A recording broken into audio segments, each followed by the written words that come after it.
तो complex number आज हम लोग कर रहे हैं, है ना। मेंस में अगर कोई कॉम्प्लेक्स नंबर का क्वेश्चन आता है, मेंस के लिए बहुत सिंपल है। एडवांस में थोड़ा सा डिफिकल्ट होता है क्योंकि ज्योमेट्री वाले क्वेश्चन बनते हैं, पर मेंस में ही बनता है। ठीक है, मेंस में भी ज्योमेट्री बनती है पर बहुत सिंपल सी है। ठीक है, तो हमें कुछ कुछ चीज़ें जाननी है, बेसिक कॉम्प्लेक्स नंबर का आइडिया है हमें, थोड़ा सा ज्योमेट्री में भी एक दो चीज़ें देख लेंगे। ठीक है, चलो स्टार्ट करते हैं। सबसे पहले तो वही है कि real part imaginary part X plus i i iota Y करके। ठीक है, तो मॉड जेड, ये एक्स कॉमा वाई पॉइंट होता है, और अगर ये डिस्टेंस बोलो तो इसको आर बोल देते हैं। आर होता है mod Z under root distance formula.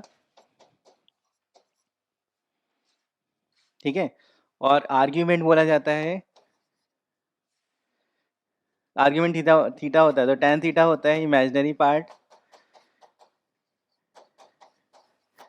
Upon real part.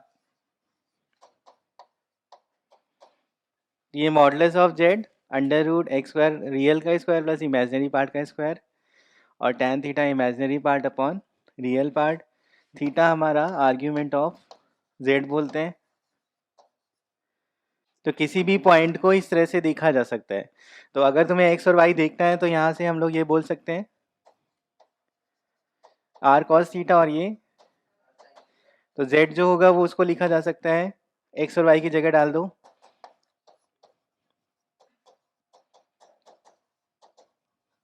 जी, ठीक है। अब ये जो थीटा है इसके बारे में बात ये होती है कि हमको थीटा का प्रिंसिपल, मतलब प्रिंसिपल आर्ग्यूमेंट एक वर्ड होता है जिसके बारे में हमें पता होना चाहिए।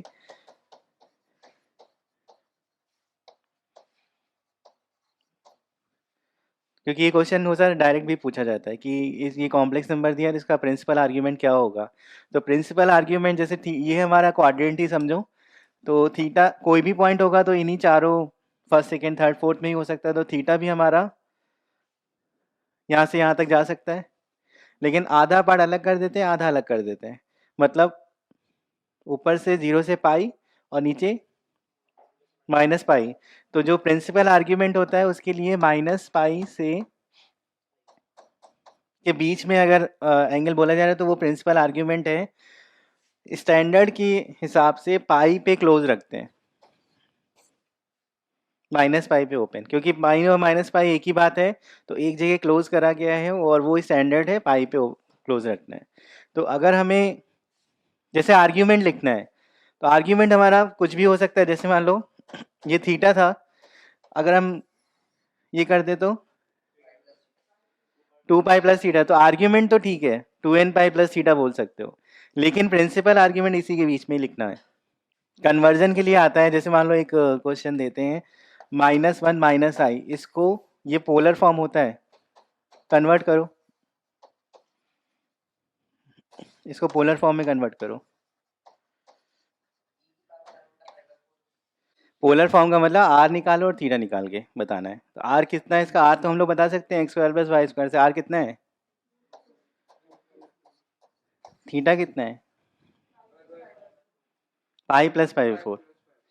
क्योंकि जो पॉइंट है वो पॉइंट कहाँ पे पड़ रहा है, थर्ड क्वाड्रेंट में पॉइंट है। एक्स कॉमा वाई देखो, तो एक्स कॉमा वाई यहाँ पे है, यानी जो अगर तुम थीटा लिखना चाहोगे तो ये पूरा होना चाहिए।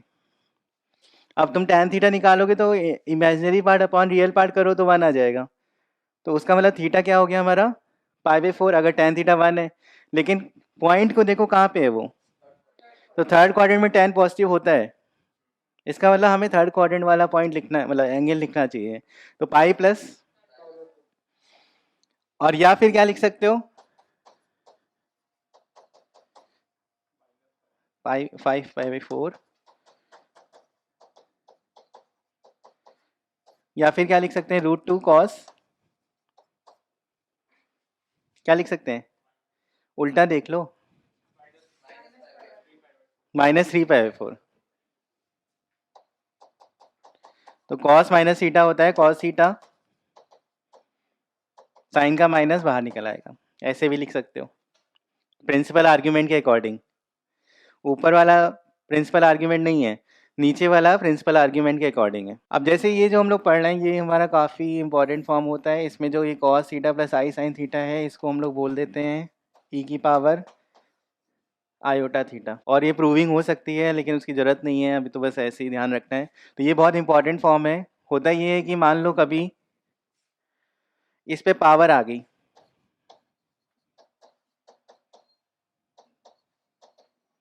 मतलब x प्लस आई वाई की पावर n लिखा है। अब मान लो वैसे तो ये बाइनोमियल से ओपन कर सकते हो, एन सी जीरो एक्स की power N C one X की power N minus one i Y N C two ऐसे करके लिख सकते हैं, है ना। लेकिन हमने कहा कि और कोई फॉर्म लिख सकते हैं। तो हमें याद आता है कि डिमाइवर थ्योरम में अगर हम लोग इसको कन्वर्ट कर दें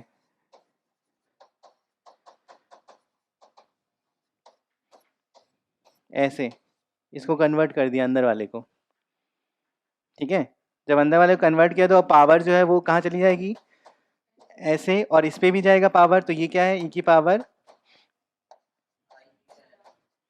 तो आर की पावर एन ई की पावर आई एन थीटा। तो जो ई की पावर आई थीटा जो था, अगर थीटा की जगह एन थीटा लिख दोगे तो यहाँ पे भी हमें थीटा की जगह एन थीटा डालना पड़ेगा। तो यहाँ से हम लोग सीधे लिख सकते हैं आर की power N cos N theta plus, तो ये क्या होता है कि वहाँ पे बस वैल्यू कॉस और साइन की पता हो तो रियल और इमेजिनरी पार्ट हम लोग निकाल सकते हैं। जैसे मान लो एक क्वेश्चन लिख देते हैं, इसका ज़रा बताओ, उसके बाद फिर रूट थ्री प्लस आई की पावर है 100, इसमें लिखा है ए प्लस आई बी, और हमसे पूछा गया ए बताओ और बी बताओ। तो क्या लिखेंगे इसमें, 2 cos pi by I sine की पावर, तो ये 2 की पावर 100 हो गया, और कॉस एन थीटा प्लस आई साइन थीटा में वो एन अंदर चला जाता है।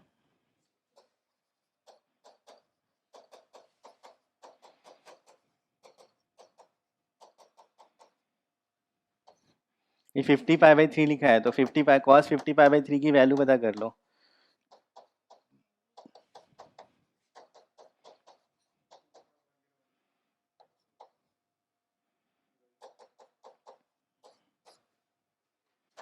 टू की पावर 100 माइनस हाफ प्लस आई रूट 3/2, वो उसको 50 पाई बाई 3 को लिखा 16 पाई प्लस 2 पाई बाई 3। तो 16 पाई प्लस 2 पाई बाई 3 मतलब कॉस 2 पाई कॉस इवन पाई प्लस थीटा कॉस थीटा होता है। तो हाँ, तो cos 16 pi plus 2 pi by 3 मतलब कॉस 2 पाई बाई 3, और कॉस 2 पाई बाई 3 की वैल्यू, तो रियल पार्ट कितना हो गया।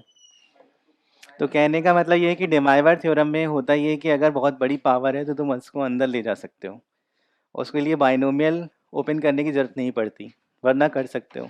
तो अभी जैसे जेड के बारे में हमें रियल इमेजिनरी समझ में आ गया। अब उसके बाद आता है कॉन्जुगेट।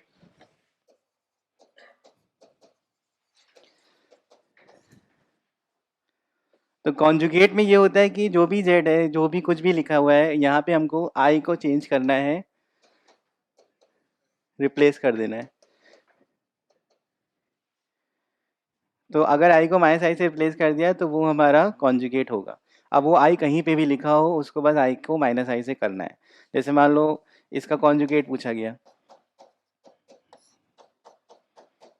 ठीक है, इसका, और कॉन्जुगेट का साइन होता है कि उसको ऐसे दिखाते हैं कि अगर ऐसे कॉन्जुगेट लगाना है तो इसका कॉन्जुगेट क्या हो जाएगा, जहाँ पे भी आई है सब जगह माइनस आई कर देना है। प्रॉपर्टीज भी हैं तो वो लिख नहीं रहा हूँ, बस इतना समझो आई जहाँ पे है सब जगह माइनस आई करना है, वो इनटू में लिखा हो या प्रोडक्ट में हो, मतलब डिवाइड में हो या एडिशन में हो, कैसे भी हो, सब जगह आई जहाँ पे लिखा हो उसको माइनस आई कर देना है। कॉन्जुगेट का फायदा ये है कि जैसे z और z कॉन्जुगेट मल्टीप्लाई होते हैं, तो इसको ऐसे देखो कि अगर ऐसा कुछ दिया है तो तुम उसको इधर आ सकते हो। ये प्रॉपर्टी बहुत इंपॉर्टेंट है, मॉड z दिया है तो उसका स्क्वायर करके उसको इस तरह से, जैसे वेक्टर में होता है, अगर मान लो ए स्क्वायर लिखा है तो उसको तुम लिख सकते हो ए वेक्टर डॉट है ना, ऐसे लिख सकते हो। तो वही काम इसमें भी है, अगर तुम्हें मॉड को हटाना है, हटाना मतलब या तो वैल्यू बताओ या फिर किसी तरह उसमें कुछ और प्रॉपर्टीज़ लिखी हो, तो मॉड को हटाने का मतलब इसका स्क्वायर करो और उसी के हिसाब से यहाँ पे डॉट प्रोडक्ट कर दो, मतलब Z dot Z into vector के हिसाब से सोचो तो। ठीक है,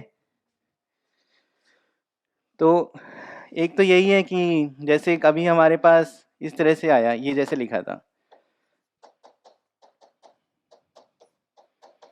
और बोला गया इसको ए प्लस आई बी के फॉर्म में बताओ, तो नीचे वाले का कॉन्जुगेट से ऊपर नीचे मल्टीप्लाई करते हैं, है ना।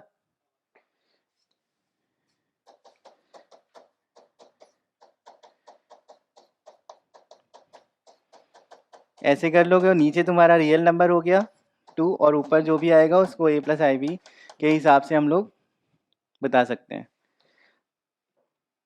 है ना। तो नीचे जब भी ऐसा कोई डिनोमिनेटर में आएगा और बोला जाएगा ए प्लस आई बी में बताओ, तो ये हम लोग कर सकते हैं। ठीक है, बाकी ऐसे ध्यान रखो कि जब मान लो ऐसे बहुत सारे नंबर लिखे हैं तो हर बार हम लोग इतना मल्टीप्लाई नहीं करते।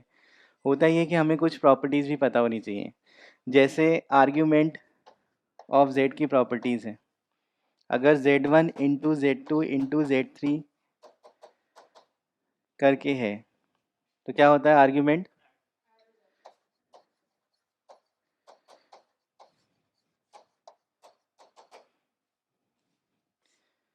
और अगर डिवाइड में है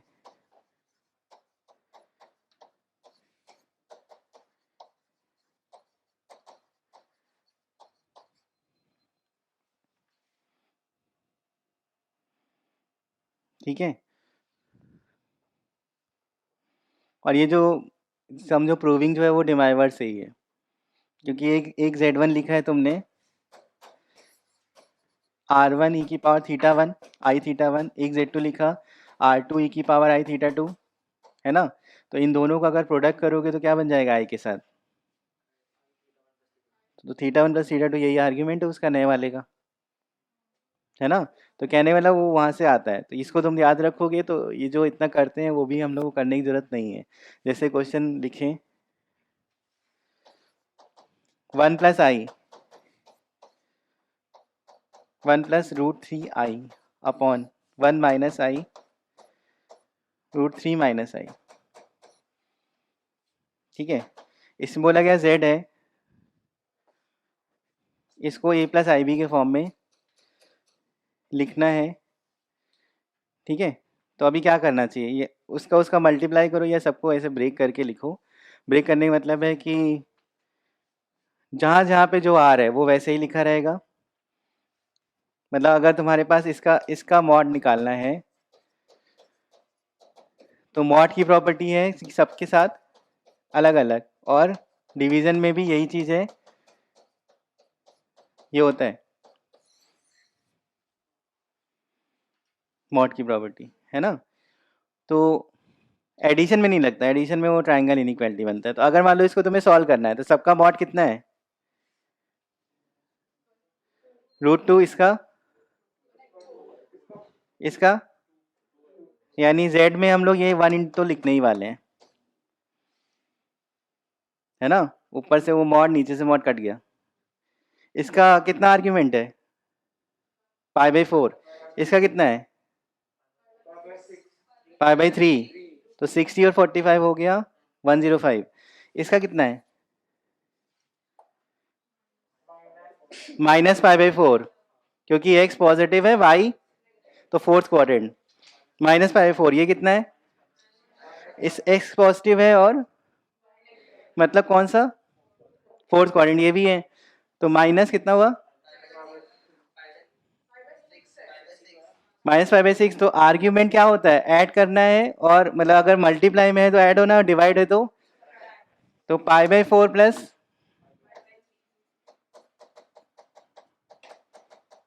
इसका माइनस था तो ऊपर ले जाओगे तो माइनस हो गया, क्या लिखोगे प्लस,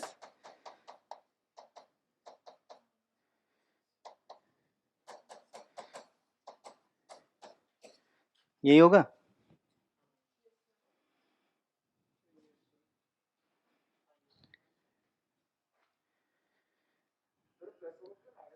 कहाँ पे? नीचे वाले क्या आ रहे थे? नेगेटिव में थे ना, तो नेगेटिव में अगर है तो माइनस माइनस प्लस हो जाएगा वो, तो इसलिए वो ऐड हो जाएंगे। तो वही कहने का मतलब है कि फिर हम लोग को बहुत ज़्यादा उसमें नहीं जाना है कि वो उसको मल्टीप्लाई करो डिवाइड करो, उसमें नहीं, सीधे हमको जो चीज़ें पता है वो प्रॉपर्टी के हिसाब से हम लोग सीधे कन्वर्ट कर सकते हैं। ठीक,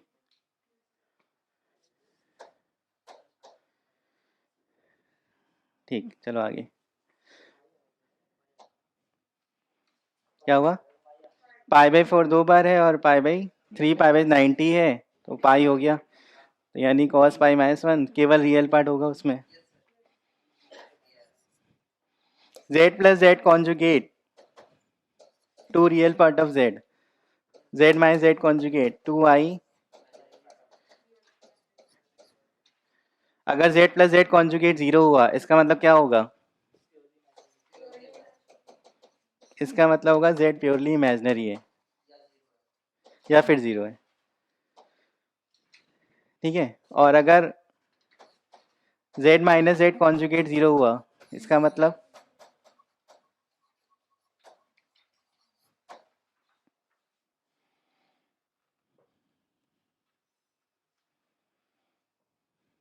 ठीक है।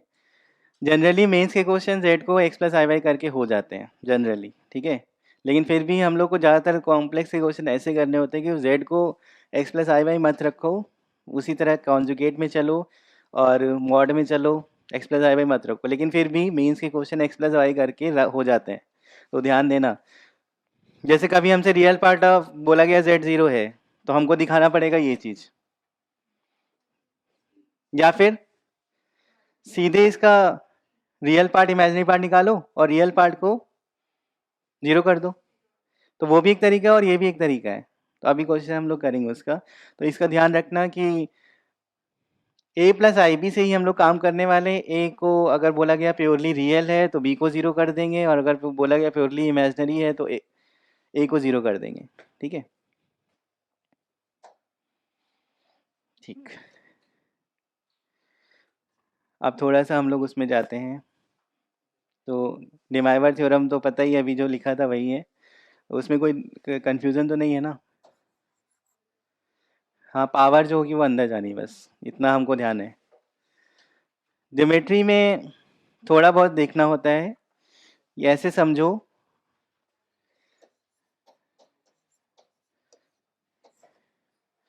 इसका मतलब है क्योंकि z1 z2 दो पॉइंट है, तो इसका मतलब है डिस्टेंस बिटवीन,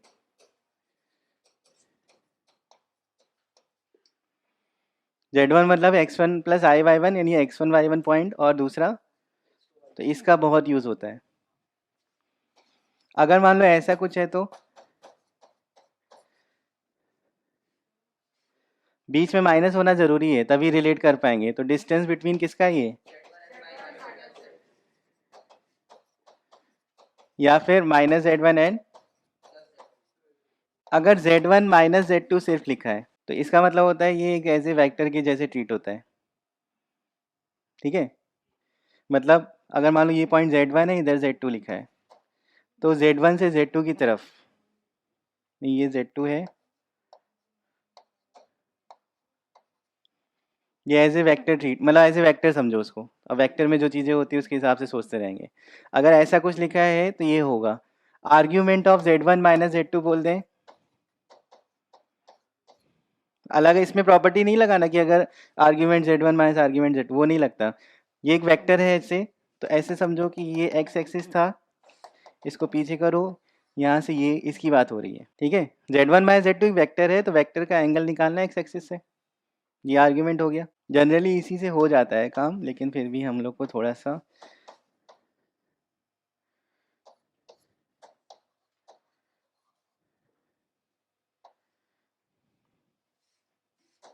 मान लो ऐसा कुछ लिखा है, इसका क्या मतलब है z1 और इसका आर्ग्यूमेंट ऑफ z2, तो अभी तो हम लोग जान रहे थे ये लिखा क्या है, z1 बाई z2 था, तो ये लेकिन अभी argument of z1 minus argument of z2, तो इसका क्या मतलब है आर्ग्यूमेंट ऑफ z1। मान लो ये है z1, तो z1 का किससे हो रहा है, 0 से बोल सकते हैं ना, ऐसे z2 का 0 से,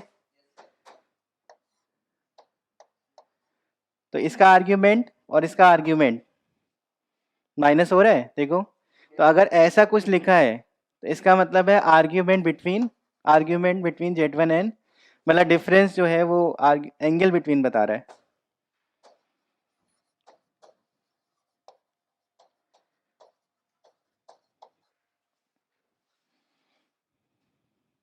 ठीक है, angle between Z1 and Z2। अब वो कौन बड़ा कौन छोटा उसके हिसाब से वो माइनस प्लस हो सकता है, पर वो एंगल बिटवीन है। तो डिस्टेंस से हमारा जो ज्योमेट्री बनती है वो ये होती है, ये हमारा सर्कल है। ज़्यादातर क्वेश्चन इसी से बनते हैं।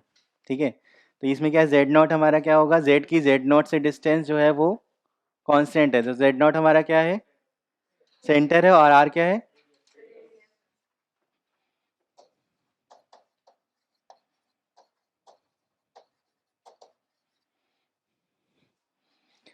अब जैसे ही तुम्हें अगर लगे कि सर्कल में चले गए हो तो ज़्यादातर अच्छा होता है कि सर्कल से ही सोचो, है ना, है ना, सर्कल से ही सोचो। तो इसमें क्या होता है कि एक चीज़ हम यहाँ पे नहीं जानते हैं तब भी वो हो जाता है काम, और वो ट्रायंगल इनइक्वालिटी होती है कि अगर हमें नहीं पता है ट्रायंगल इनइक्वालिटी या नहीं लगाना आ रहा तो सर्कल से वो क्वेश्चन हो जाएगा। जैसे इसका एग्जांपल लेते हैं पहले।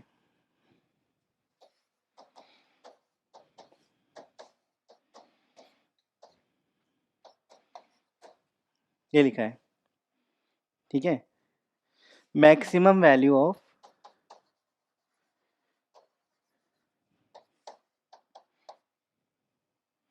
Maximum value and minimum value दोनों। और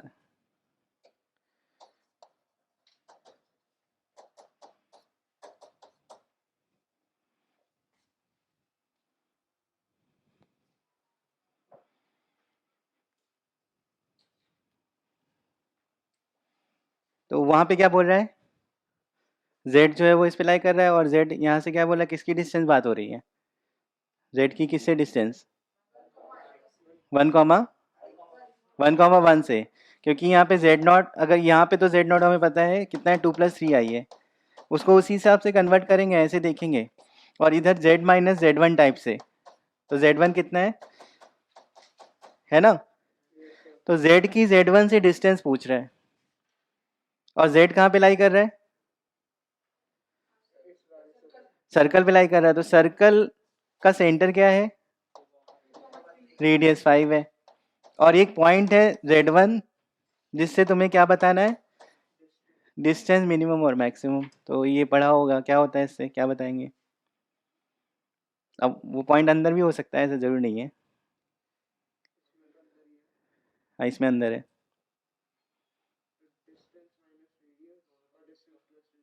बस हो गया।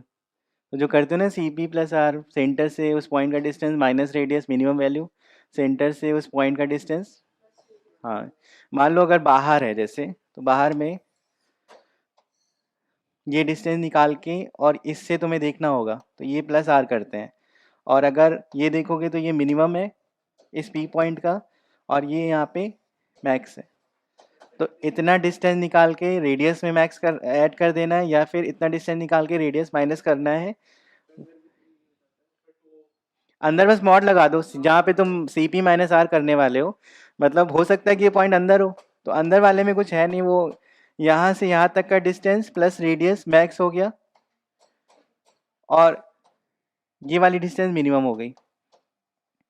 तो डिस्टेंस सेंटर से जो पॉइंट का डिस्टेंस है उसमें रेडियस एक ऐड करना है, या फिर सेंटर से पॉइंट के डिस्टेंस में रेडियस माइनस करना है। तो इसको तुम लोग ध्यान कर सकते हो, ये ट्राइंगल इनइक्वालिटी से होता है, वरना सर्कल से भी जा सकते हो।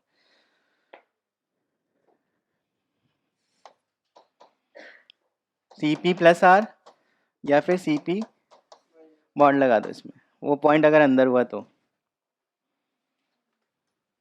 समझ में आया। और अगर इसमें लेस देन लिखा होता तो फिर आंसर में क्या लिखते हैं, मिनिमम मैक्सिमम क्या होता, अगर इसमें लेस लिखा होता तो।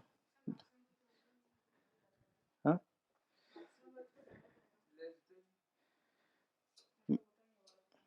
पहले इसका आंसर लिख लो, इसका क्या होगा,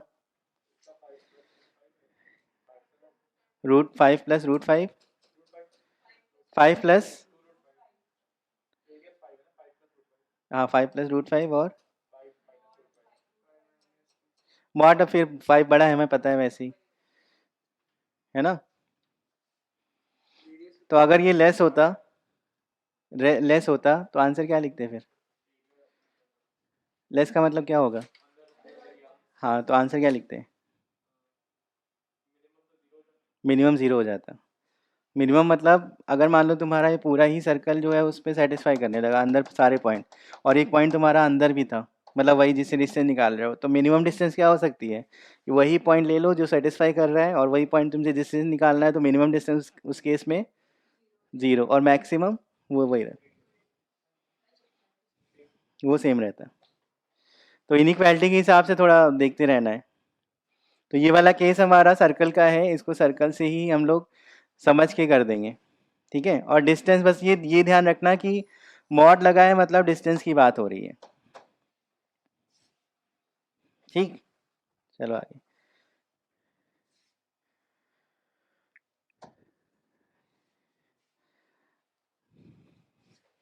जैसे अब आर्ग्यूमेंट ऑफ z - z1 और आर्ग्यूमेंट ऑफ z - z2 ऐसे बोला गया, और ये मान लिया थीटा है, तो ये क्या दिखा रहा है? z - z1 क्या बोला मैंने? z एक वेरिएबल मान लो, लोकस ऑफ z देखना, इसमें भी हम लोग का सर्कल ही आता है। z1 z2 तुम्हारा फिक्स है, मान लो ये z1 है, इधर z2 है। ठीक है, तो z - z1 का मतलब यहाँ कोई मान लो z है, तो ये z - z1 होगा, है ना, वेक्टर के हिसाब से, और ये z - z2 होगा, है ना। क्या बोला? Argument of z1 z - z1 minus argument of,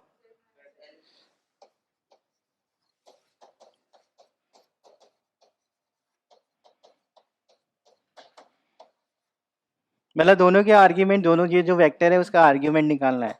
तो आर्ग्यूमेंट मान लो एक्स एक्सिस ऐसे हमारी थी, तो यहाँ से इस पॉइंट ऑफ इंटरसेक्शन से हमने बना दिया एक्स एक्सिस, इसको तुमने ऐसे बढ़ा दिया, तो ये पूरा होगा ये वाला। ठीक है, और इसको ऐसे बढ़ा दिया, तो ये वाला इतना होगा, और दोनों को माइनस करो तो क्या आ रहा है? ये एंगल आ रहा है। तो अगर ये एंगल आ रहा है तो हमें जेड ऐसा लेना है जो हमेशा वो थीटा देता रहे, तो ये होता है आर्क पे कोई कॉर्ड सेम ही एंगल सबटेंड करती है।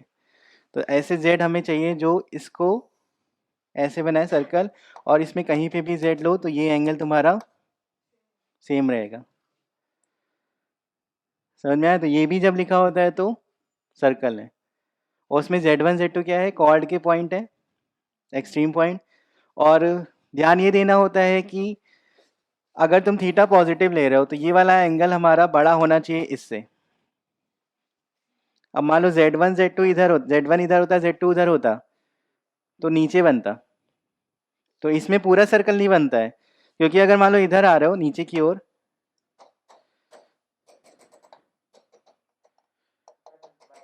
ये माइनस, और ये इसको जब माइनस करोगे तो माइनस में वैल्यू आएगी। तो यहाँ पे थीटा अगर पॉजिटिव है तो ऊपर वाला, और नेगेटिव है तो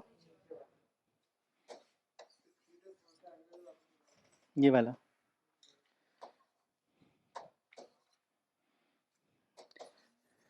समझ में आया?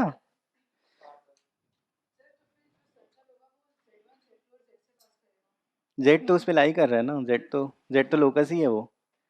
जेड बोला नहीं, वो लोकस ऑफ जेड बोल रहा हूँ। तो जेड तो वेरिएबल पॉइंट है, z1 z2 फिक्स पॉइंट था। तो तुमको ये देखना है कि जो सर्कल बनेगा वो इन दोनों को मिलाना है, और पूरा सर्कल नहीं है, अगर ये लिखा जा रहा है तो पूरा सर्कल नहीं है, जितने में वो बन रहा है उसके हिसाब से हम लोग ने देखना है कि कितना आर्क है, वो मेजर आर्क या माइनर आर्क, वो एंगल से पता चल जाता है। ठीक है, चलो इसका एक question. Argument of z - 1 upon z+1 is equal to लिखा है π/4।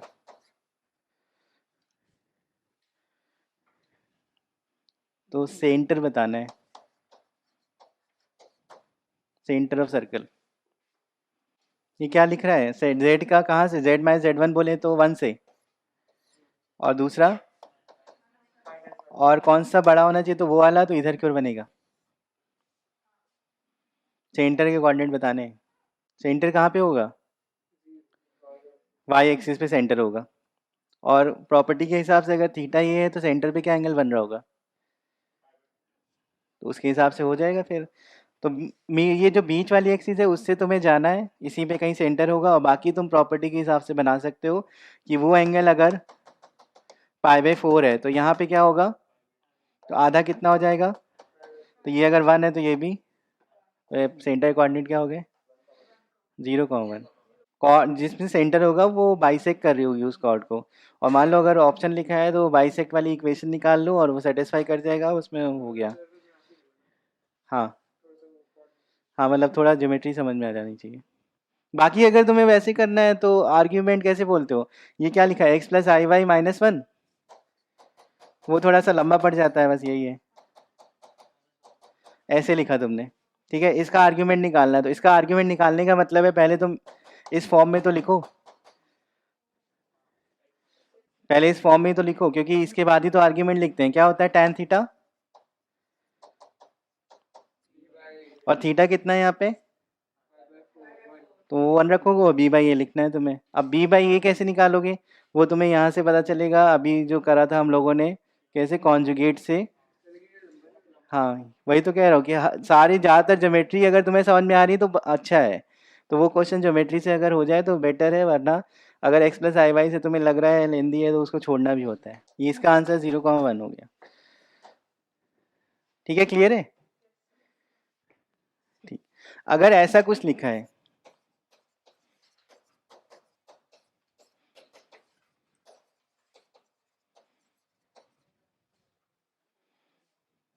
ये लिखा है, तो इसका क्या मतलब है? ये बहुत सिंपल सिंपल सा है, इसलिए जानना जानना जरूरी है, बाकी और उसमें नहीं जाएंगे, इतना काफ़ी हो जाएगा। ये क्या है? z-z1 क्या बोला मैंने? वेक्टर बोला। z1 कहीं फिक्स होगा? हाँ, स्लोप हो गया, लेकिन अब पूरी लाइन नहीं है, ध्यान देना। z-z1 वाला z की तरफ तुम्हें बनाना है। मान लो z उधर की ओर है, थीटा यहाँ से तुमने ऐसे देखा और ये थीटा देख लिया। x एक्सिस के पैरेलल ये लाइन खींची है मैंने। अगर तुम z इस लाइन में लोगे तो z-z1 का आर्ग्यूमेंट क्या होगा? थीटा होगा ना। अगर तुम पीछे आ गए तो z-z1 का आर्ग्यूमेंट क्या होगा? पाई माइनस थीटा, माइनस में, है ना। तो जब ऐसा कुछ लिखा है तो ये हमारा लाइन है, लेकिन लाइन भी पूरी लाइन नहीं है। आगे जिधर के मतलब जेड रखने पे तुम्हें पता चल पा रहा है थीटा के हिसाब से। और ध्यान ये देना है कि जेड जो होगा वो z1 के इक्वल नहीं हो सकता। क्यों नहीं हो सकता? क्योंकि argument of 0+0i indeterminate form है, तो वो सेटिस्फाई नहीं करेगा। तो अगर पूछा जाए आर्ग्यूमेंट ऑफ ओरिजिन क्या होगा, तो क्या बोलें? तो इस वजह से यहाँ पे 0 नहीं बनना है, ठीक है। और z-z1 को एज ए वेक्टर सोचते हुए बस बना देना है। अगर जैसे इतनी चीज़ें पता होती, वेक्टर अगर समझ में आता है तो बाकी सब चीज़ें वैसे ही बन जाती, क्योंकि हमें इसी फॉर्म में सब चीज़ें दी जाती हैं, ठीक है। तो और भी फॉर्म होते हैं, लेकिन उनकी उतनी ज़रूरत नहीं पड़ती है। जैसे स्ट्रेट लाइन का फॉर्म होता है a conjugate Z plus a Z conjugate plus ऐसा करके, तो उसकी ज़रूरत नहीं पड़ती। अगर तुम्हें स्ट्रेट लाइन सही से समझ में आता है तो वो एक बार में कन्वर्ट होकर सारा क्वेश्चन सॉल्व हो जाता है, ठीक है। ठीक। बाकी अब वो है, क्यूब रूट ऑफ यूनिटी के बारे में हमें पता होना चाहिए, एन रूट्स ऑफ यूनिटी के बारे में पता होना चाहिए। तो अगर हम लोग को एन रूट्स ऑफ यूनिटी देखना है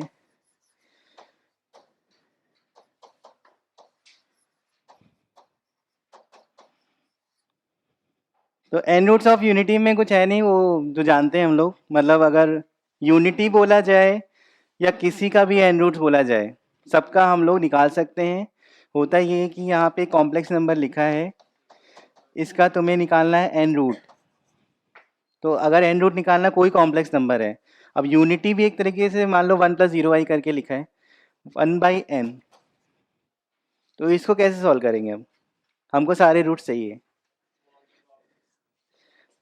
इसको चेंज कर लो, क्योंकि 1/n है ना, तो 1/n के लिए हमको लिखना पड़ेगा। और क्योंकि यहाँ पे बहुत सारे रूट्स आ सकते हैं, जैसे n रूट्स आ सकते हैं, तो जो पोलर फॉर्म होता है थीटा प्लस 2k पाई लिखना पड़ेगा।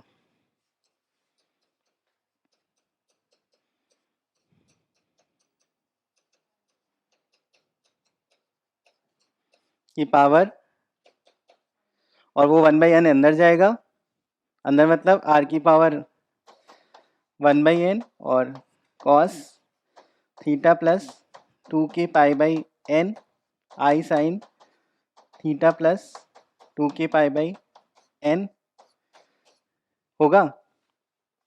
k की वैल्यू रखनी होगी 0 से लेके n-1 तक। तो इसमें n रूट्स आते हैं। अब बेसिकली हमें पढ़ना 1 का ही है, तो 1 का करते हैं। ये किसी के लिए भी बोला जाए तो ठीक है। k की वैल्यू 0, अब बाकी फिर n रख दोगे तो वापस वही रिपीट करेगा जो पहले आ रहा था।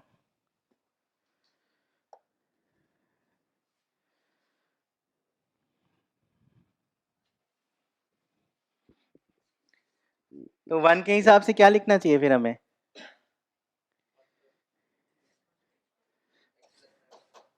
क्या लिखें?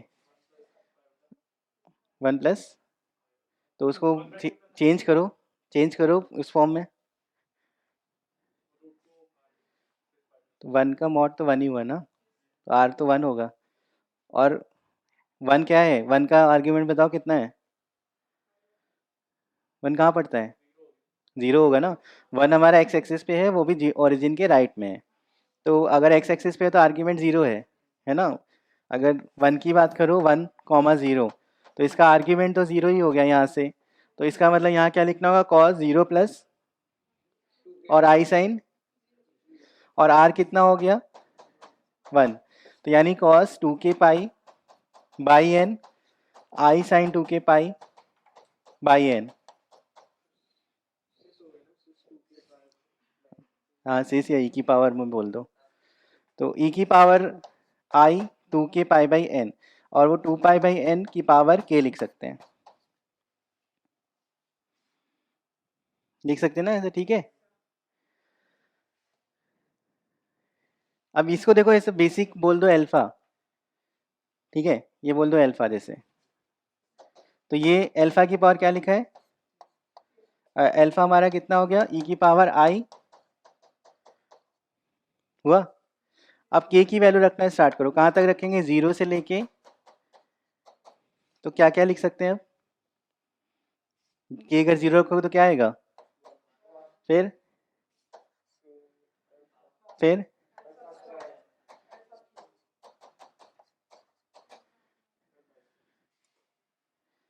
अब अगर अल्फा की पावर n करोगे तो वापस रिपीटेशन, क्योंकि अगर मान लो यहाँ पे के एन डाल दिया तो क्या बनेगा? cos 2 पाई प्लस आई साइन 2 पाई, तो cos 2 पाई होता है 1, तो वापस वो रिपीट हो जाएगा।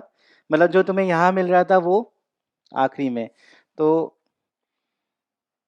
अल्फा की पावर n होता है 1।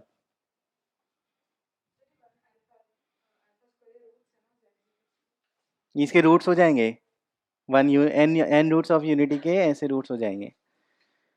समझ में आया? और इसको ऐसे भी दिखा देते हैं, अल्फा 1, अल्फा 2, अल्फा 3,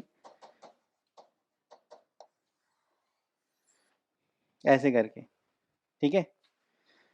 अब इसमें कुछ कुछ चीज़ें होती हैं कि अगर ये लास्ट वाला देख रहे हो, क्योंकि कॉम्प्लेक्स रूट्स हैं, तो कॉम्प्लेक्स रूट हमेशा किस में आते हैं? पेयर्स में। तो एक हमारा कोई कॉम्प्लेक्स रूट है तो दूसरा है उसका, तो जैसे ये लास्ट से बात होती है तो ये वाला और ये वाला आपस में कॉन्जुगेट, तो उनका प्रोडक्ट क्या होना चाहिए? तो वो आता भी है, क्योंकि अल्फा इंटू अल्फा की पावर n-1 करो, तो ये हमारा अगर अल्फा है तो दूसरे को कॉन्जुगेट भी लिख सकते हो उसका। अल्फा अल्फा कॉन्जुगेट मॉड हो गया ना, तो वो वैल्यू 1 आएगी। तो ये एन रूट्स के लिए हम लोग बोलते हैं। हमें पढ़ना वैसे मेंस के लिए क्यूब रूट ऑफ यूनिटी हमें आना चाहिए ठीक से, उस पर ही बात होती है। बाकी अगर कुछ होगा तो फिर हम लोग सॉल्व कर सकते हैं। जैसे मान लो अगर तुमसे इसी में पूछ लिया जाए 1 प्लस कॉस 2 की पाई बाई एन के इक्वल टू 1 से लेके n माइनस 1, इसका सम क्या होगा?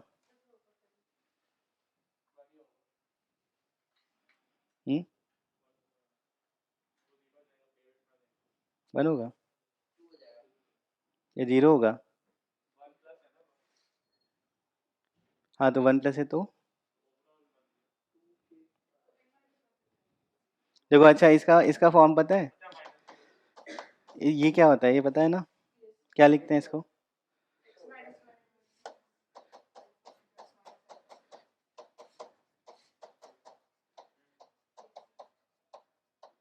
ये लिखा है जीपी का सम लिखा है, देख लो। इसको उधर ले जाओ, ये जीपी का सम लिखा है ना? अगर तुम यहाँ पे इसको समझो तो ये लिखा है 1 प्लस एल्फा, क्योंकि बात यहाँ पे वही चीज़ हो रही थी। इसको देखो ध्यान से, कहाँ गया ये था। तो एक तरीके से क्या लिखा है, जेड की पावर n माइनस 1 लिखा है।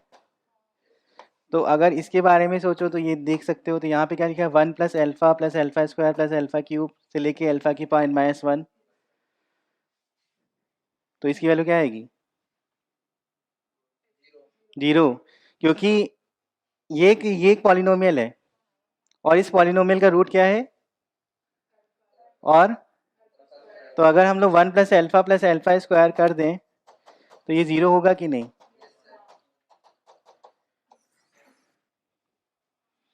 अभी एल्फा का रियल पार्ट क्या है?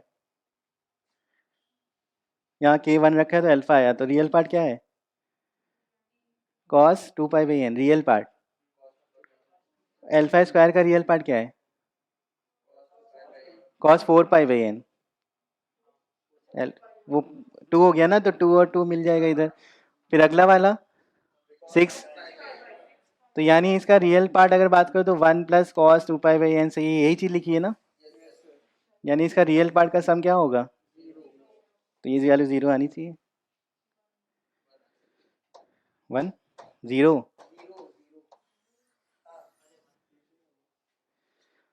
समझ में आया?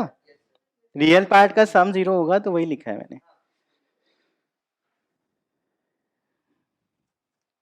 ठीक है, चलो क्यूब रूट और बस उसके बाद खत्म। क्यूब रूट वाला हमें पता होना चाहिए।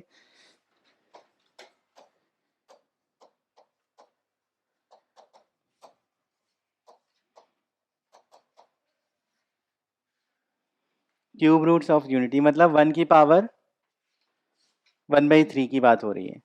तो 1 की पावर 1/3 की बात हो रही है, तो हम लोग इसी में से अब निकाल देंगे। एल्फा क्या होगा? 2 पाई बाई, यहाँ पे e की पावर मतलब क्या लिखेंगे, e की पावर आई 2 पाई बाई, क्योंकि वो nth रूट था, इसमें क्या है, तो e की पावर आई 2 पाई बाई 3 बोलेंगे ना। तो अगर इसका हम लोग बात करें तो एक तो 1 तो रूट होगा ही होगा, दूसरा एल्फा की जगह यूज़ करते हैं ओमेगा, और ओमेगा की वैल्यू कितनी हो जाएगी? e की पावर आई 2 पाई बाई 3 या -1/2 प्लस आई रूट 3/2। दूसरा क्या लिखें एल्फा स्क्वायर के हिसाब से, और ये दोनों एक दूसरे के, तो दूसरा ओमेगा स्क्वायर लिखोगे तो क्या आएगा?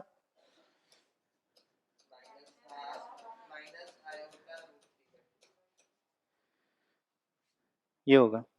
तो 1 ओमेगा और omega square cube root of unity होता है।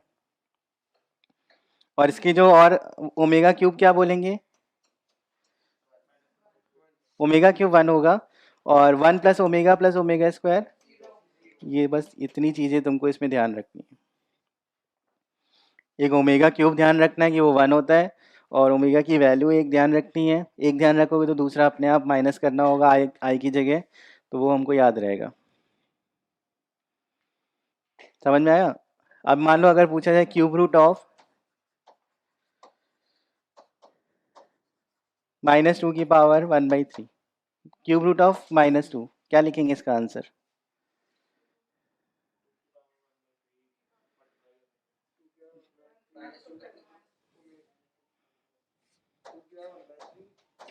z इक्वल टू क्या लिखेंगे? -2 की पावर, तो माइनस तो बाहर आ सकता है, पावर 1/3 है, और 2 की पावर 1/3, और इसको ऐसे लिख सकते हैं 1 की पावर, तो वह जब यू 1 का क्यूब सब पता है तो वो तो 2 की पावर 1/3 से सिर्फ मल्टीप्लाई हो रहा है। इसका मतलब इसके जो रूट्स होंगे वो क्या लिखेंगे, -2 की पावर 1/3 -2 की पावर 1/3 ओमेगा -2 की पावर 1/3 ये। तो अभी क्यूब रूट अगर किसी बोला जाएगा तो हम लोग उसको कन्वर्ट करके बताएंगे। फोर्थ में ये एक गड़बड़ है, फोर्थ भी लिख लो यहाँ पे, वो गड़बड़ क्या है वो बता देता हूँ। सेकंड में सबसे पहले तो ये लिखा है, जो सेकंड वाला क्वेश्चन है उसमें इस तरह से लिखा है,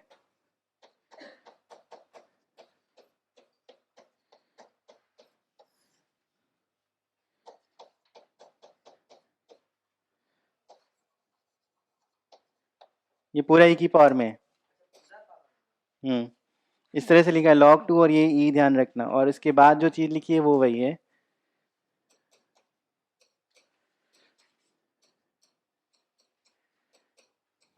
ये सेकंड वाला है, और फोर्थ में ये लिखा है 3z1, और यहाँ पे इक्वल टू,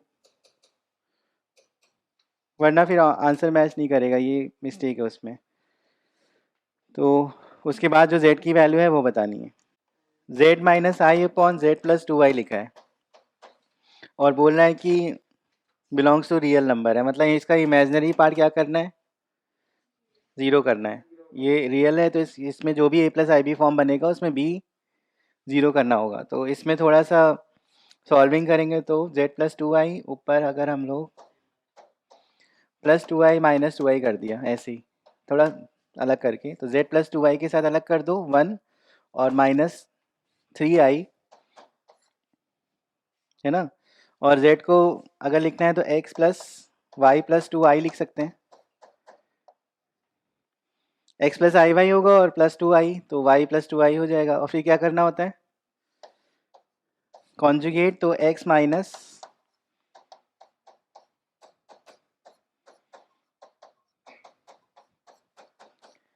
ये हो गया। अब इसमें क्या करना है हमें, रियल है ये, इमेजिनरी पार्ट जीरो करना है, तो ये 1 का तो कोई मतलब नहीं रहा, 1 तो रियल है तो वो कंसीडर रहेगा। इसमें जो भी इमेजिनरी पार्ट आएगा वो जीरो कर दो। तो इमेजिनरी पार्ट कैसे आता है, आई का जब मल्टीप्लाई होगा इसमें तो -3x अपॉन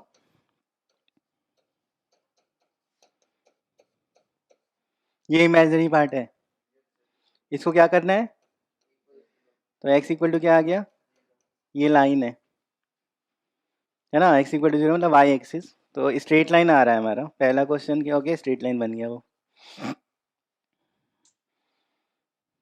ठीक है। फर्स्ट के बाद सेकंड,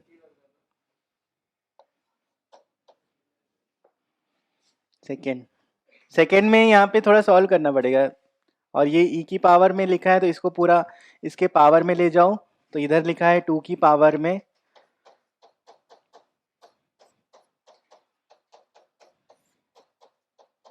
ये लिखा है, हमको ये पता है कि e की पावर log बेस e कुछ भी लिखा हो तो ये क्या हो जाता है, तो ये पावर तुम इधर ले गए और फिर ऐसे लिख दिया, है ना।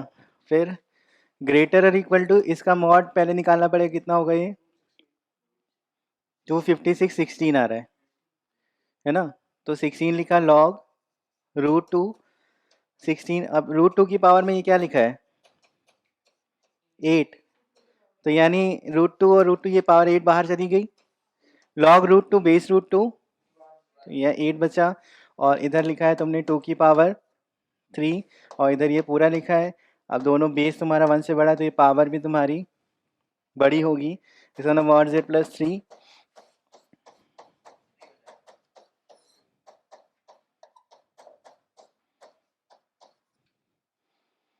मॉड z एक रियल नंबर है जो कि पॉजिटिव वैल्यू है, तो उसके अकॉर्डिंग बस सॉल्विंग करना है, क्रॉस मल्टीप्लाई कर सकते हो, नीचे वाला नंबर पॉजिटिव है, क्रॉस मल्टीप्लाई करने में इनइक्वालिटी में कोई चेंज नहीं आएगा, तो मतलब किया जा सकता है।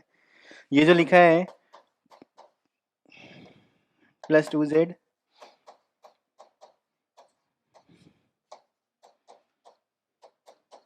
एक साइड ले आओ, mod z² minus mod z -6 greater और इक्वल टू 0, तो मॉड z -3 और मॉड z +2। तो मॉड z की वैल्यू 3 से बड़ी होनी चाहिए, नेगेटिव में नहीं जाना है। तो मॉड z की वैल्यू 3 से बड़ी होगी, 3 या 3 से बड़ी, तो क्या बोला इसने, लीस्ट वैल्यू, तो 3 आंसर हो गया।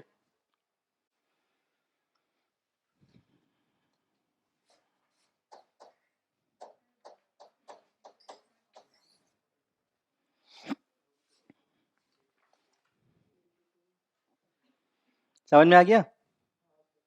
चलो अगला, हाँ बताओ। ये यहाँ पे 8 आ गया ना, तो 8 को लिख दिया 2 की पावर 3, है ना। और फिर इस पावर को इस पावर से कंपेयर किया है, 3 + i sine theta 4 - i cos theta, और इसमें दिया है ये रियल है, ठीक है, रियल नंबर। थीटा की वैल्यू 0 से 2 पाई है, then argument of sine theta plus I cos theta निकालना है।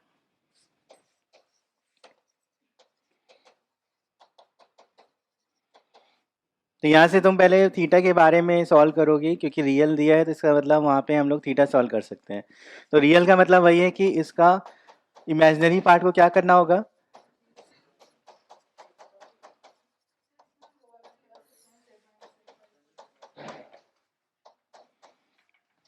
ये मुझे जल्दी हो जाता है तुरंत।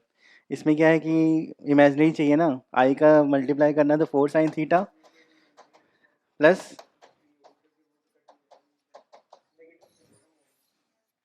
ये होना चाहिए, है ना, 4 sign theta plus 3 cos theta 0। इसका मतलब यहाँ पे tan थीटा कितना आ गया,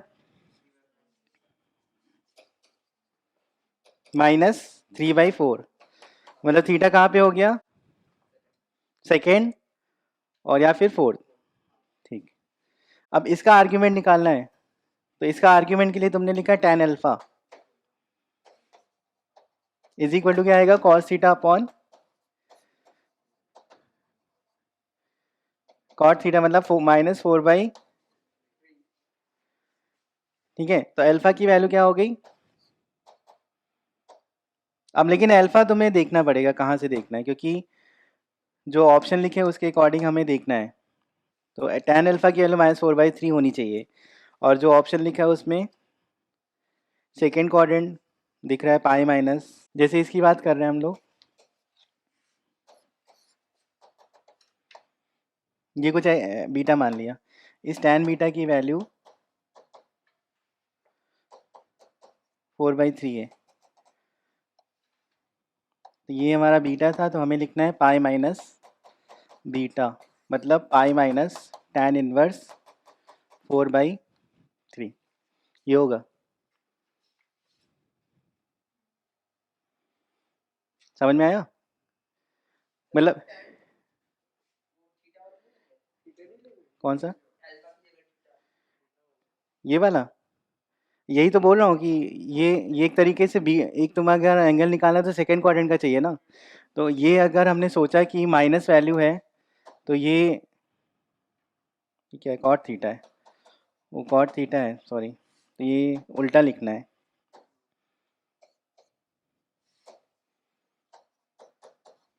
यहाँ पे 3/4 आएगा।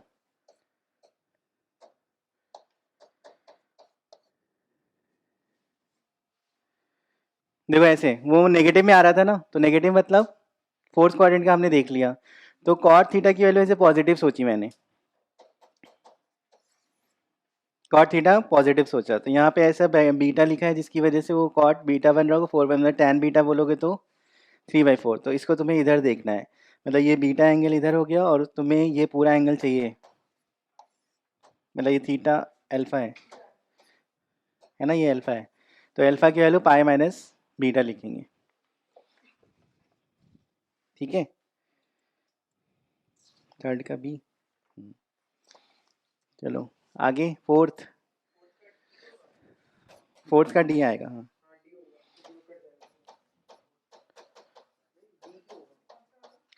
देखो ये 3Z1 और 2Z2 लिखा है मैंने, तो इसमें क्या दिख रहा है कि 3Z1 divided by 2 mod Z2, ये ऐसा है। तो एक कॉम्प्लेक्स नंबर मान लो जिसका मॉड क्या है यहाँ पे 1, तो इसको तुमने लिखा जेड डैश, ठीक है। तो मॉड जेड डैश की बात हो रही है, और जेड जो लिखा है वो ऐसा कुछ दिख रहा है, Z dash plus 1/z dash, देखो जो हमसे पूछा गया है ना। तो यानी अभी जेड डैश का मॉड कितना है, 1 है, तो इसको तुमने लिखा कॉस थीटा प्लस आई साइन थीटा, और 1/z डैश लिखा है, उसका क्या हो जाएगा, वो तुम ऐसे कर सकते हो ना, जेड डैश का कॉन्जुगेट का मल्टीप्लाई उधर ऐसे, तो ये तो 1 हो गया, ऊपर क्या हो जाएगा कॉस थीटा, तो कॉस थीटा प्लस आई साइन थीटा, और cos theta minus i sine theta, वो कट जाएगा कुछ,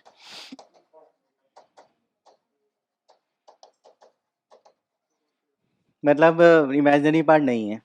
हाँ, ये बहुत सारे क्वेश्चन इस तरह से हो जाते हैं, ध्यान रखना एग्जाम में, Z1 Z2 अगर कुछ दिया है तो ऐसा कुछ तुम मान लो जिससे क्वेश्चन में जो चीज़ें हो रही हैं उस पर फ़र्क नहीं पड़ना चाहिए, जो तुमने माना है वो क्वेश्चन के अकॉर्डिंग ट्रू है, और फिर रख के अगर तुम सॉल्व कर रहे हो जो भी आंसर आ रहा है वो मैच करा दो।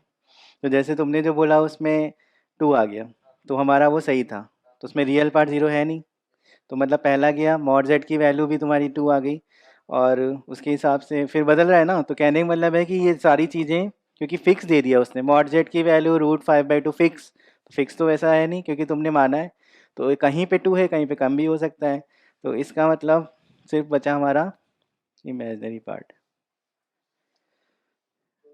ठीक है।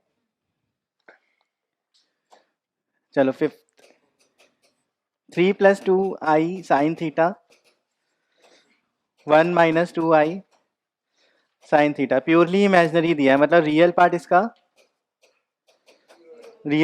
0 है, तो 1 + 2i साइन थीटा का मल्टीप्लाई करोगे तो 1 3 - 4 साइन स्क्वायर थीटा, ये रियल पार्ट आएगा इसका, और अपॉन में कुछ होगा उससे तो कोई मतलब है नहीं, समझ में आया। कॉन्जुगेट से मल्टीप्लाई करोगे और फिर जो रियल पार्ट आएगा उसको 0 करोगे तो वो यही आएगा।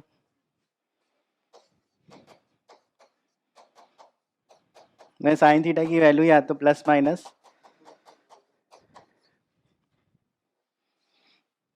सम ऑफ एलिमेंट्स इन, और थीटा की वैल्यू लिखी है -π/2 से पाई, तो √3/2 जो होगा वो 2 बार मिलेगा, -√3/2 एक बार मिलेगा, √3/2 2 बार मिलेगा, एक तो π/3 पे, और दूसरा, और तीसरी,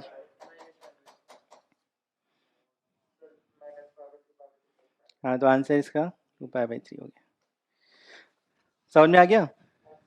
तो सब में वो देखो प्योरली इमेजिनरी, इसी तरह से कॉन्जुगेट से मल्टीप्लाई करके वो सब वही सब करना है।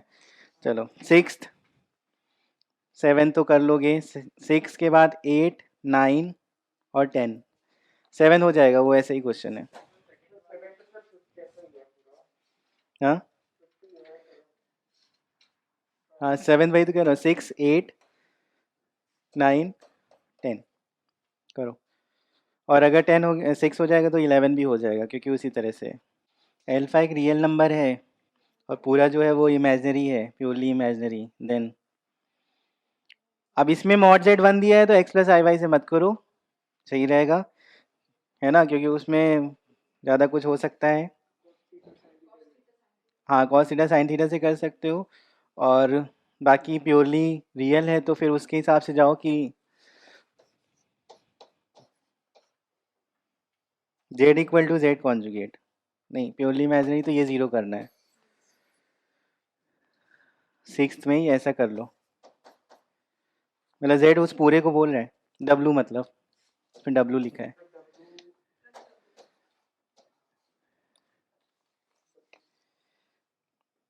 या फिर कॉन्जुगेट से मल्टीप्लाई डिवाइड वो भी कर सकते हो। छठा, 1 + 1 - 8 अल्फा z,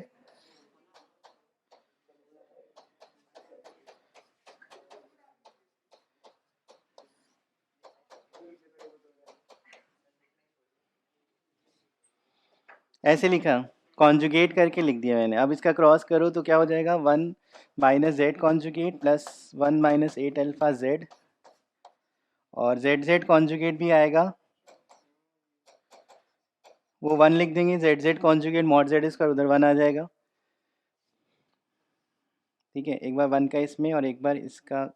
अब इसका भी ऐसे भी इधर करना है तो 1 का पहले कर दो, तो 1 प्लस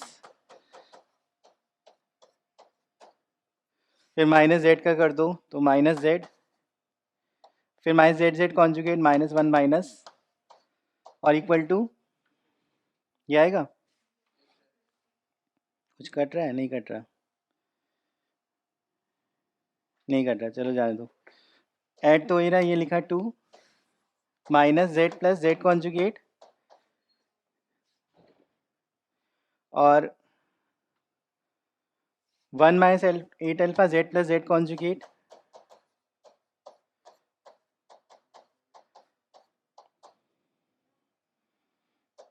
माइनस 1 माइनस 8 अल्फा। बस कैलकुलेशन सही हो, 2 माइनस हो जाएगा।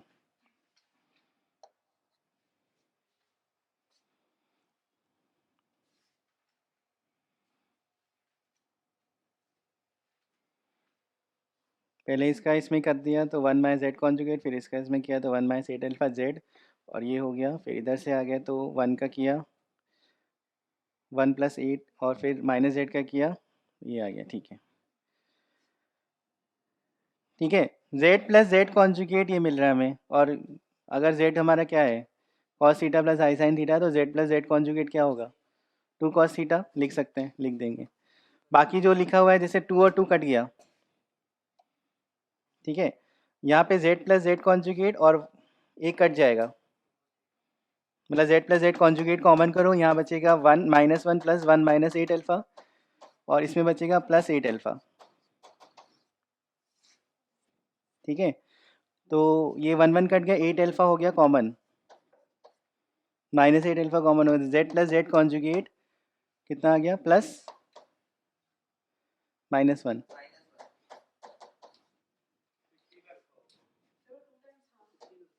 कहाँ पे, अच्छा वो 16 अल्फा है, तो यहाँ माइनस 2 लिख देंगे।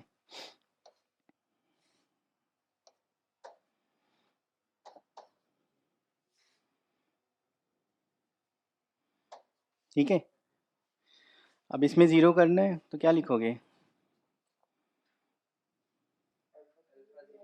अल्फा ज़ीरो होगा, और तो कुछ हो नहीं सकता।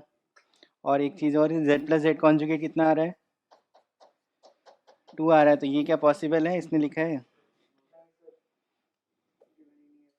रियल पार्ट ऑफ जेड 1 नहीं है, अगर 1 होता तो ये हो जाता, पर ये हो नहीं सकता। इसका मतलब अल्फ़ा क्या बचा, प्रोडक्ट में है तो अल्फ़ा को क्या होना पड़ेगा, 0 होगा आंसर। 6 के बाद 8,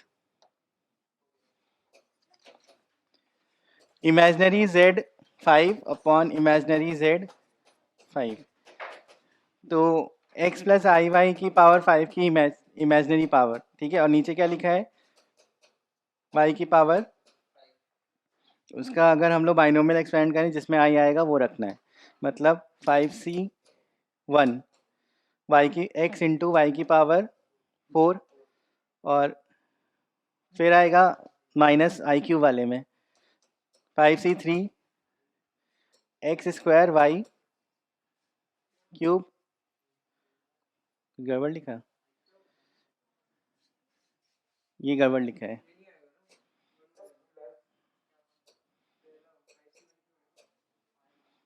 सही है ये लिखा, और 5c5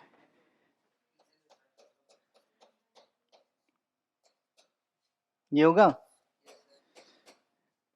इमेजिनरी पार्ट सिर्फ निकाला है, पूरा करोगे जिसमें आई आएगा वो लिखा है, बाकी को कुछ नहीं लिखा, वो रियल पार्ट भी है तो उसका ज़रूरत नहीं है। ये बन गया हमारा। अब इसमें अगर 5c1 की बात करो तो 5 है, 5c3 और इसका डिवाइड कर लो तो 5 इंटू एक्स बाई वाई की पावर 4 माइनस 10 और एक्स बाई वाई का square plus 1, X by Y को मान लो t, तो 5t की power 4 minus 10t square plus और ये इसका मिनिमम मैक्सिमा चाहिए, तो डिफ्रेंशिएट कर लो, नहीं तो ये वो कर लो, या फिर ऐसे कर लो, ये कर दिया +1 -1, ये क्या हो जाएगा,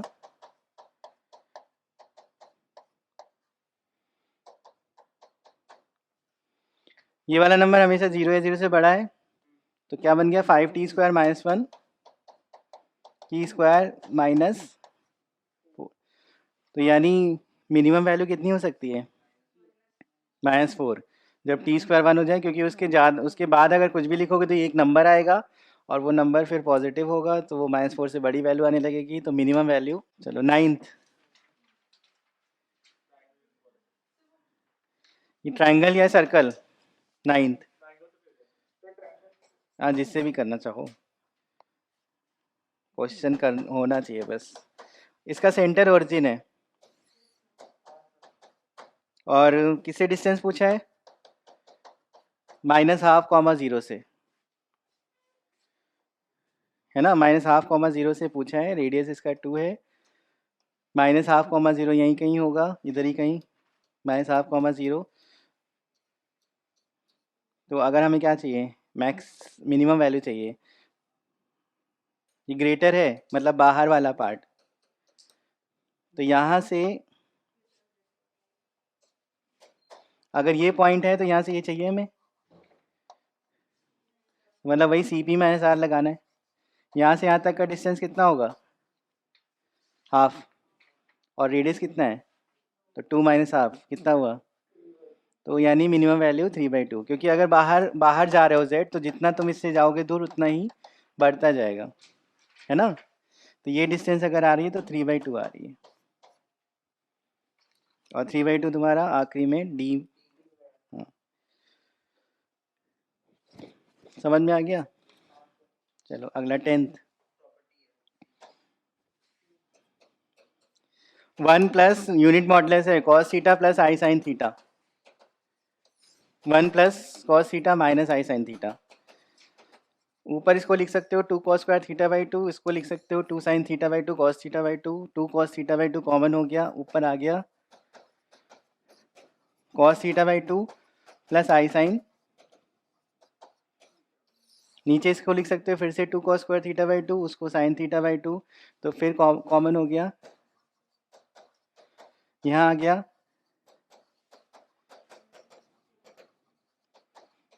ये कट गया, इसका आर्ग्यूमेंट कितना है, cos थीटा प्लस आई साइन थीटा, इसका आर्ग्यूमेंट कितना है, थीटा बाई इसका माइनस, तो इसका माइनस करना पड़ेगा, तो क्या आंसर आ जाएगा, थीटा,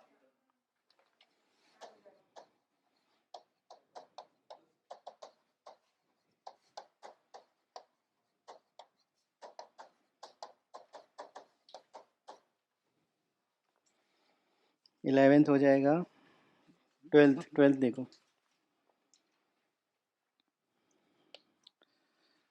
12, 13, 14, 15, 12th में एक का सेंटर क्या है,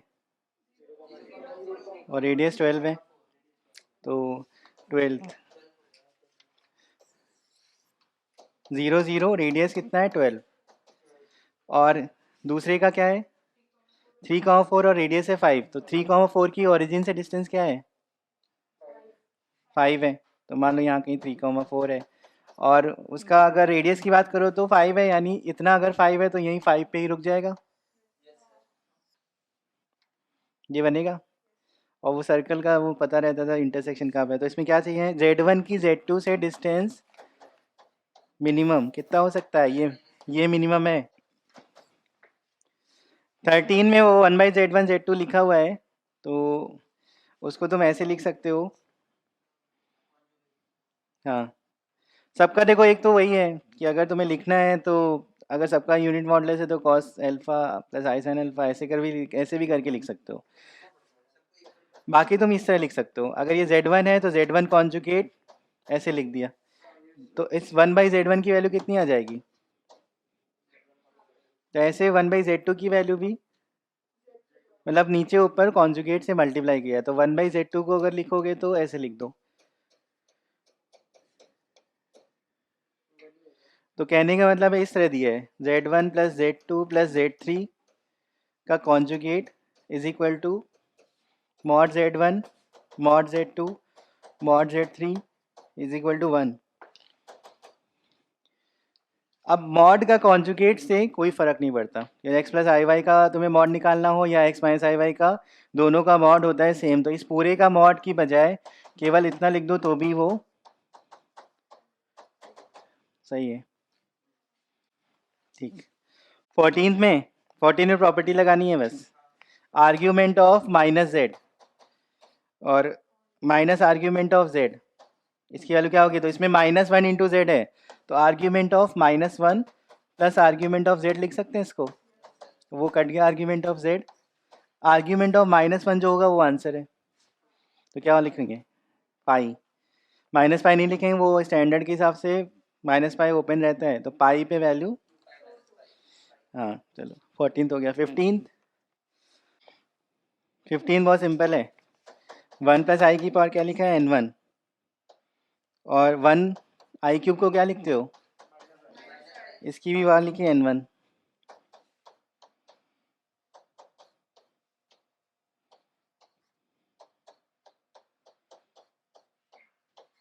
ये लिखा है, ये दोनों एक दूसरे के कॉन्जुगेट है, तो कॉन्जुगेट अगर z प्लस जेड कॉन्जुगेट करते तो क्या आता है?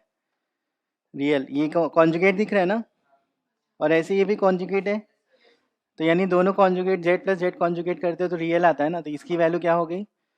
रियल। n1 n2 अब पॉजिटिव में कुछ भी रख सकते हो। सर्कल दिख रहा है ना, लेकिन उसमें जो ये लिखा है ना 16 में, उसमें ये जो टर्म है इसको ऐसे लिखो, 3i बाहर निकाल दो, यहाँ पे आएगा z और प्लस 2/i, 3i कॉमन किया है तो वो मॉड के बाद तो i 1 ही हो जाता, तो z माइनस 2i लिखा है ये, यानी z की 0,2 से डिस्टेंस, और z कहाँ पे लाई कर रहा है?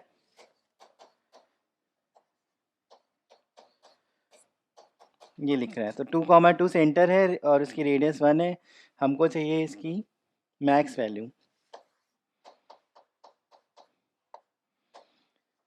इसका सेंटर क्या? ये 0,2 हो गया, तो 0,2 से 2,2 का डिस्टेंस 2, और सी पी प्लस आर मतलब 2 प्लस रेडियस कितनी उसकी, तो 2 प्लस 1 3 इंटू 9 हो गया। अच्छा इसमें ए प्लस आई भी पूछा गया है, कहाँ पे आएगा? ठीक है, कहाँ पे आएगा वो पूछ रहा है।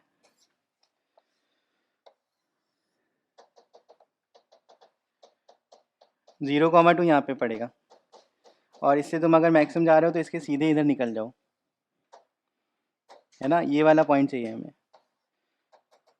तो ये हमारा कितना था? 2 है, और ये 1 रेडियस है, तो इधर हो गया 3 कॉमा, ये कितना है? 2 है, तो 3 + 2 5 हो गया आंसर। यहीं पे तो अटेंड होगा, तो यही हमें चाहिए ए प्लस आई बी के हिसाब से। दोस्त 2,2 और रेडियस 1 के हिसाब से सर्कल बनाया मैंने, वैसे ही देखा है। ठीक है चलो 6 किसका? 2,2 वो तो डिस्टेंस निकालना है z का 0 2 से, तो 0 2 से मैक्सिमम यहाँ पे मिलेगा, तो ये वाला कोऑर्डिनेट चाहिए। चलो 21 सेम है ना, 21 सेम है, 2 कॉमन करके मैक्सिमम बस बताना है, मिनिमम मतलब सी पी माइनस आर करना है। 22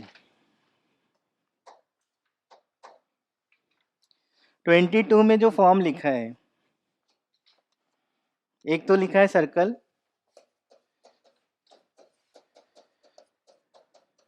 और एक ऐसे करके लिखा है।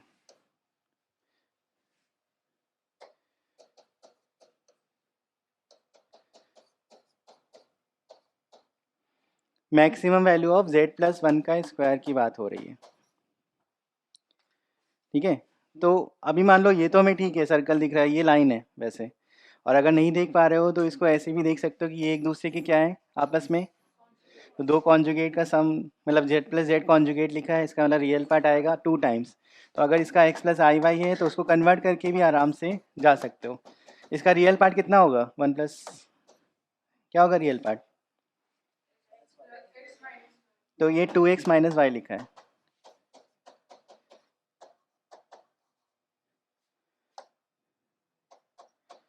तो एक सर्कल है और एक लाइन है, दोनों अगर इंटरसेक्ट कर रही हैं तो वो पॉइंट हो जाएगा, क्योंकि उसने बोला है कॉमन और उसमें इनइक्वालिटी लिखी है। इसका मतलब अगर -5,4 ये सर्कल है और x minus y plus 5, x पे -5 y पे 5, ये ऐसे जाएगी लाइन, उसके सेंटर से पास करेगी। और ग्रेटर देन 0 है, उसमें लेस देन मतलब अंदर वाला पार्ट, ग्रेटर का मतलब क्या होगा, x माइनस वाई यही है, मतलब नीचे वाला ये वाला पार्ट, ये पार्ट है जो हमको बोल रहा है ना। और उसने पूछा है कि z की कहाँ से डिस्टेंस, -1 से डिस्टेंस, तो -1 कहाँ पड़ेगा, यहाँ पे ये, तो -1 से डिस्टेंस बोल रहा है और क्या करना है हमें, मैक्सिमम वैल्यू। तो इससे मैक्सिमम वैल्यू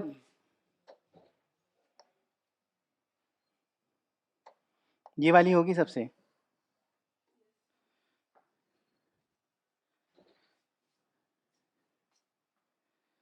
ठीक है, ये होगा। और बाकी सॉल्विंग करनी पड़ेगी इसकी, तो फिर ये डिस्टेंस हमें चाहिए, पॉइंट ना निकालना पड़े तो हो जाएगा कुछ। ये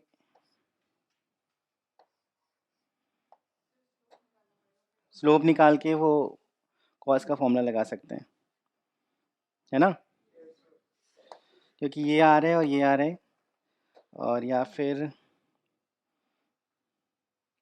यही करना पड़ेगा फिर। तो इसका स्लोप कितना है, 1 है, 45 दिख रहा है, ठीक, ये 45 है, हाँ तो हो गया फिर। तो ये कितना हो जाएगा, 135। तो कई सारे मेथड हैं, तुमको ये डिस्टेंस चाहिए है ना, cos 135 लगा दो, cos 135 is equal to a square, radius कितना है इसका 4 है, प्लस b स्क्वायर माइनस जो तुम्हें चाहिए c square divided by 2 into 4 into 4, ये होगा। तो सी स्क्वायर ही वैल्यू चाहिए, सी मतलब ये वाली डिस्टेंस, और इसी की बात हो रही है z+1 का, यही चाहिए सी स्क्वायर। ये कितना होगा, -1/√2, उधर ले जाओ, सी स्क्वायर इधर ले आओ, तो 8 सी स्क्वायर इक्वल टू आएगा 16 + 16 32, और यहाँ से आएगा 1/√2, ये कट गया, 8√2 + 8√2।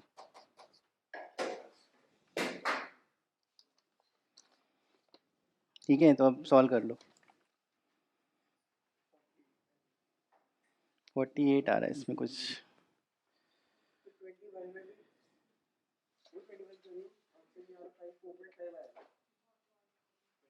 ये 16 होगा, सॉरी, हाँ हो गया ना, ठीक। ये थोड़ा बहुत तो डिफ़िकल्ट आएगा ही कहीं ना कहीं, थोड़ा तो सॉल्व करना ही पड़ेगा। समझ में आ गया। चलो अब इसमें एक और चीज़ है जो क्या कहते हैं, इधर है 24, 20 और 27 में, तो एक चीज़ और ध्यान रखनी है। ये क्लियर हुआ कि नहीं, सेंटर -5,0, तो ये आंसर आ रहा है इसका, निकाल दो, हो गया, यही z+1 का स्क्वायर है। एक ये चीज़ होती है कि इक्विलेटरल ट्रायंगल में Z1, Z2, Z3 अगर वर्टिसेस हैं तो उनका एक रिलेशन होता है जो कि रोटेशन से आता है, ठीक है। तो रोटेशन का उतना ज़रूरत नहीं पड़ता है, लेकिन मान लो अगर तुम्हें रोटेशन चाहिए तो ये होता है कि अगर Z1, Z2, Z3 ये एंगल थीटा से तुमने इधर किया, तो Z3 minus Z1 mod is equal to Z2 minus Z1 mod e की पावर, ये लिख सकते हैं। अगर दोनों का मॉड सेम हो गया तब तो नीचे वाला कट जाएगा। बाकी अगर ये Z1 Z2 Z3 equilateral triangle के कोऑर्डिनेट्स हैं तो हमको ये ध्यान रखना होगा Z1 square plus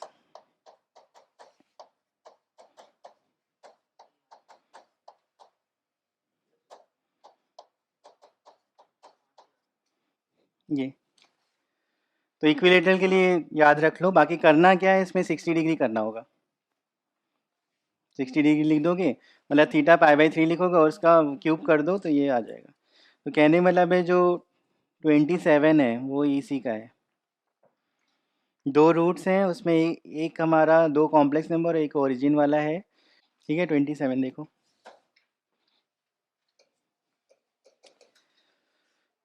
Z square plus a z plus b 12 equal to 0 लिखा है और Z1 Z2 and origin equilateral triangle बना रहे हैं तो वैल्यू ऑफ मॉड ए चाहिए। मतलब ऐसा कर सकते हो कि एक ओरिजिन है बाकी दोनों ऐसे ले लो कि इक्विलेटर ट्रायंगल बन जाए, है ना, और उसके अकॉर्डिंग तुम्हें पता चल जाएगा, वो सेटिस्फाई करा के ये निकल आएगा। तो वो काम कर सकते हो। लेकिन अगर फॉर्मूले के हिसाब से जाओ तो Z1 square plus Z2 square ये आएगा। बाकी Z3 की जगह ओरिजिन डालोगे तो वो बाकी टर्म जीरो हो जाएगा। अब ये Z1 Z2 इसके रूट्स हैं तो इसको तुम लिखोगे Z1 plus Z2 whole square minus 2Z1 Z2 मतलब 3Z1 Z2 लिखेंगे। ये sum of the roots product of the roots लिख दो वहाँ पे। तो ए स्क्वायर 3 इंटू 12, समझ में आया? चलो ठीक। 24 देखो 24, ये arguments of Z minus argument of W का क्या मतलब है? उनके बीच का एंगल ना। और मॉड Z W तुम्हें दिया हुआ है तो ऐसा नहीं है, निकल आया है। तो एक ट्रायंगल है और कौन सा ट्रायंगल है वो, और उसमें एक हमारा पॉइंट क्या है, ओरिजिन है। हाँ तो हो गया, है ना, बहुत सिंपल था। चलो 26 ये हो गया, ये वैल्यू दी गई थी और ओरिजिन और Z ये 90 था। तो ट्रायंगल लिखोगे तो mod Z mod W by 2। 26 में क्या करना है,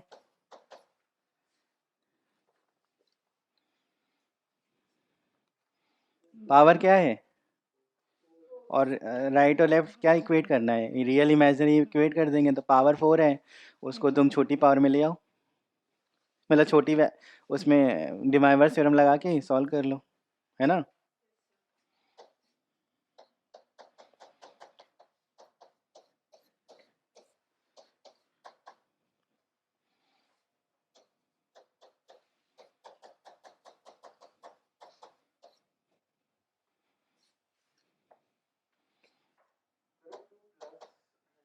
2 प्लस है,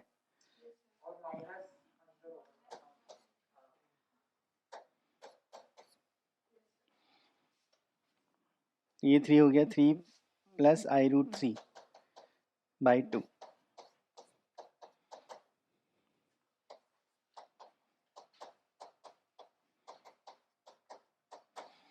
तो रियल पार्ट को a माइनस बी बाई 2 से बोलेंगे और इमेजिनरी हमारा, तो √3/2 की पावर 4 कितना हो जाएगा, 3 स्क्वायर डिवाइडेड बाई 16 और √3 प्लस I की पावर 4, इसमें फिर से 2 की पावर 4 करोगे तो 9 हो गया ये, और √3/2 कितना हो जाएगा, 1/√3 cos π/6 प्लस I sin π/6 की पावर 4, तो 4π/6 इधर 4, तो 2π/3 माइनस 9/2 और प्लस 9/2 I9√3/2।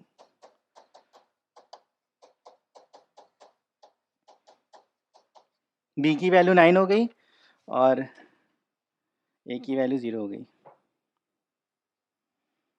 9 आंसर हो गया।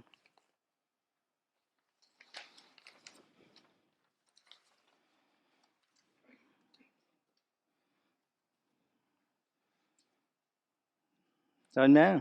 मुझे कैलकुलेशन फटाफट करनी होती है, गलत हो तो गलत हो, निकलो आगे, है ना। हो जाता है ऐसा, क्योंकि मान लो तुम बहुत सारे क्वेश्चन करने वाले हो और बहुत जल्दी स्पीड करोगे तो गलत हो सकता है, तो लेकिन फिर भी स्पीड बना के रखनी है, क्योंकि उस एक क्वेश्चन के चक्कर में फिर दूसरा क्वेश्चन छूटेगा।